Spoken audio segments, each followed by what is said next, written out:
వైకుంఠంలో విరజా నది ఉంటుందండి. వైకుంఠానికి వెళ్ళాలంటే విరజా నదిని దాటాలి.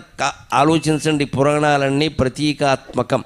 విరజ అనేది కేవలం ఒక నది, దాన్ని దాటడానికి ఏదో పడవేసికి వెళ్ళిపోదాం అలా ఆలోచించకూడదు. విరజ పేరు గమనించండి. రజోగుణము లేనివాడే దాన్ని దాటగలుగుతాడు. రజ అంటే రజోగుణం. రజోగుణం అంటే పంతాలు, పట్టింపులు, కక్షలు, కార్పణ్యాలు, పోటీలు, గొడవలు. ఇవి నన్ను అడిగితే అసెంబ్లీలో కంటే ఇళ్లలోనే ఎక్కువ. ఇవి తగ్గించుకోవాలి బాగా. ఇంట్లో ఉండే రాజకీయాలే అక్కడ ఉంటే కానీ కొత్తగా ఏమీ రావండి. ఎక్కడైనా సమస్య ఎక్కడైనా ఒకటే. అందుకే విరజ అనేది వైకుంఠానికి వెళ్ళాలంటే విరజ అనేది రజోగుణం వదిలిపెట్టు నువ్వు.